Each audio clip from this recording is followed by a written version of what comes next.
Now let's check out the monthly report now. I tend to skip the AI section of the monthly report. Generally, because the AI are so bad in the PU. And until we get server meshing, until we start seeing better performance from the AI, I don't think anything that is written here we end up seeing in the game, unfortunately.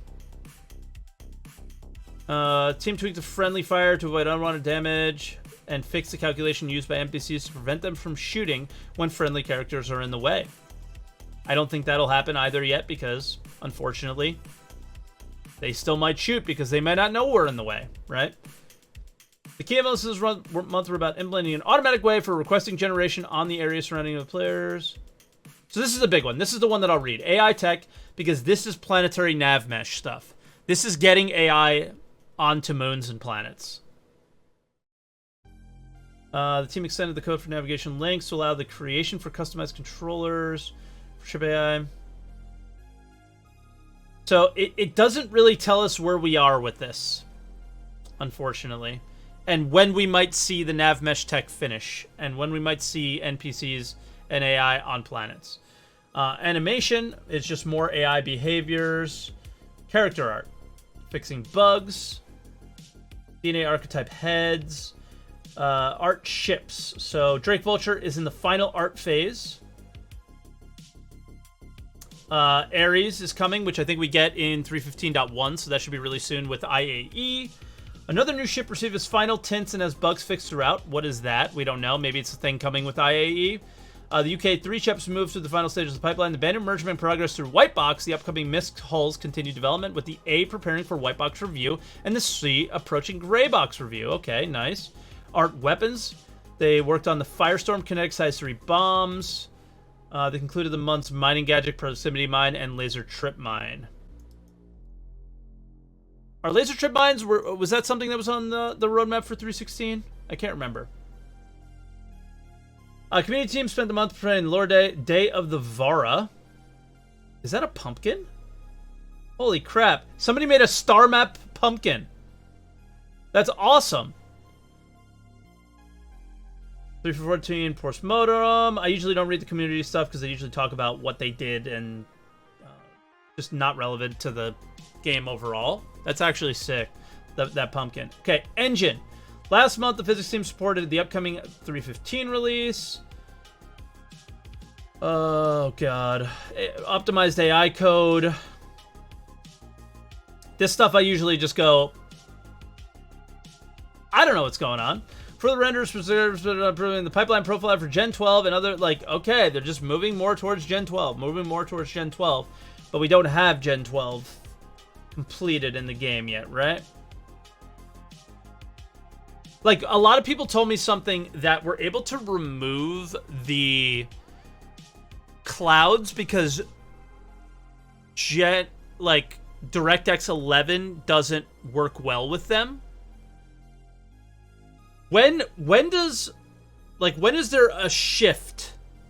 Is that for people that are not on like 30-something cards? I don't understand how that works, really. Is the reason for removing it because certain types of cards that are not Gen 12 ready don't work? Or is it because... I don't know why. So, the whole thing of, like... Is there a time where, like, it's switched on? Gen 12? Like I could watch the CitizenCon over and over again, and I still wouldn't know what the hell's going on. Yeah, like, I just don't know. So I usually just go, okay, you know, new API, cool. Sphere-based culling needed for Squadron 42. Cool. 3++ lambdas. Okay, like, I don't know what any of that means. Okay? So if you do, let me know.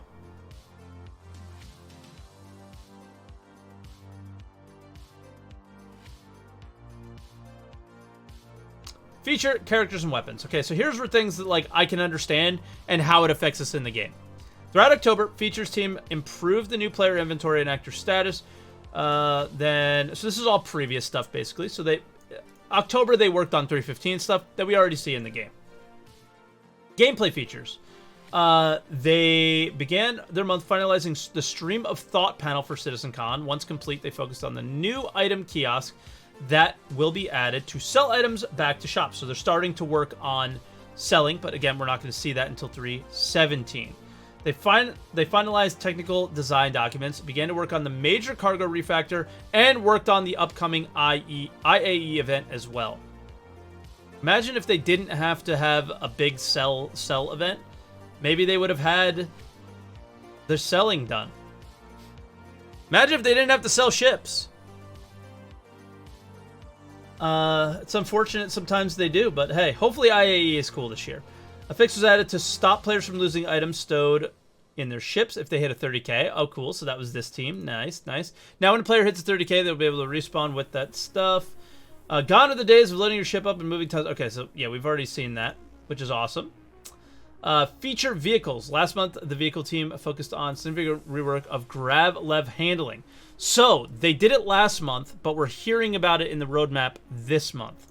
So breakthrough in implementation meant that they can make a significant improvement to the handling, making it more dynamic and flexible. So they were messing around with it, and they found something, and it worked, and now we're going to see it in 3.16. Neat. Development of jump points continued, with the team currently cleaning up loose ends regarding gameplay logic. For example, when multiple people use a jump point at once, some low-level tech behind jump points has dependencies on server meshing, so the team continued to work with the relevant teams too. Improvements were looked at for the transit system. Please! The system is quite complex and was built before server meshing and streaming by you-know-who. He's in chat. He's in chat right now. The guy who built that system is in chat at the moment. He works at another company right now. So there are more upgrades to make ensure that it copes with the new tech landscape of the game. The team also looked to improve some of the tools used by designers to easily create dynamic and complex transit networks. Oh, that's funny. It is a very complex system, and it doesn't work ever. You know who you are. Graphics and VFX programming. Water volumes improved. Voxel fog. Second approach to reuse particle lighting model. Okay. They changed the material system to allow shaders to become more modular. Gen 12 work that led up to CitizenCon. So a lot of these tasks are what they did at CitizenCon and not what they're doing for like 3.16, let's say. Some things are. The next thing is lighting. I usually skip over this because it's lighting. Okay, they improved lighting.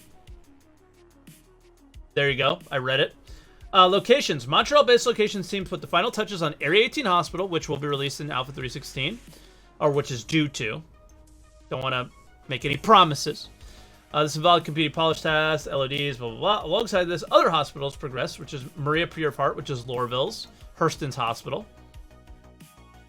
And that's in the final stages of development. The rest stop clinics required a few additional modules that allow them to create unique layouts across each of the 12 locations. Another key feature under development is Derelict Ships V1. Last month, the design team scattered parts of the Drake Caterpillar around planet-side locations and added puzzles inside them. Currently, there are two types of modules, Vanilla and Puzzle. Vanilla modules are simple spaceship parts where players might find basic resources and items. Puzzle modules contain a puzzle with a lootable container as a reward. The team now has completed these modules and are assembling them at various crash sites around Stanton. Nice. Narrative. I usually skip this as well, because it's usually like, hey, we put out these lore posts. If you want to click them, go ahead. QA was primarily focused with CitizenCon, obviously, which is why I think 3.15 is kind of iffy, maybe. And then systematic tools and services. This one I usually really read.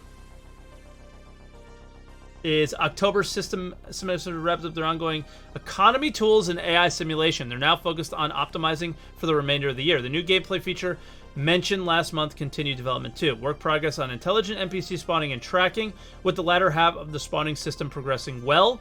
The tracking system continues its first major internal milestone. Finally, in preparation for Alpha 3.15, they address new edge cases with the inventory system and back-end services. Tech animation. This is the DNA system to create our actors. That's all they're talking about. Turbulent, this is another good one. Live Tools team progressed with the Hex tool detailed last month, bringing it into parity with the previous version. They continue to adjust crash handling pipeline in preparation for next month along the new update to Panic API to support the upcoming changes, whatever that means.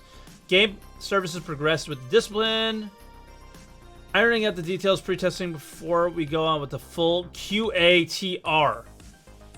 What the hell is QATR? The team also worked on requests for the entity graft for the persistent tech team. So this is a big one. Entity graft is the big thing for server meshing. Like, it is... I think it's the thing that's holding server meshing up from what I've read so far. QA test request validation before submitting. Okay. Cool. Thank you. Thank you, Transit Man. Vehicle tech. Vehicle worked on various features for the upcoming patch, including new vehicle release support, landing gear, radar scanning, repair, and door control panel interactions. Ooh, nice. More interactions in our ship, the better, I think. The control panels are particular to note as we're aiming to soon expand such interactions to allow players to control their environment in new and exciting ways, whether they be within a vehicle or a station. The team moved on to incorporating feedback on the radar and scanning improvements submitted last quarter. Squadron 42 related needs were also uncovered that, when implemented, will benefit the PU also. Cool. And then VFX is another kind of skippable one. We did a few passes on Crusader Ares, continued on size 10 bombs, planetary ground storm effects were rebalanced, and that will do that. So in conclusion, we'll see you next month. That is the roadmap. Excuse me, that is the monthly report. Some things of note there. Most things were what we already have experienced, whether it be CitizenCon or the current experience in 3.15. But excited for the future. I think the next roadmap roundup as well as the next monthly report are going to be quite interesting. SaltEMike, to answer your graphics question, at CitizenCon they said the game is right now a hybrid of Gen 12 and non-Gen 12 code.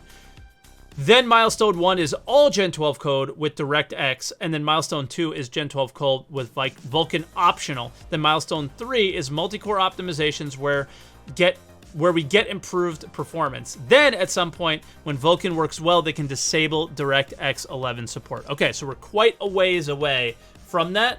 So following along on those tech things just almost seem pointless to me. Because until we hit like Milestone 2 or Milestone 3, it just doesn't matter. And that's probably months, if not years away. So we'll have to see.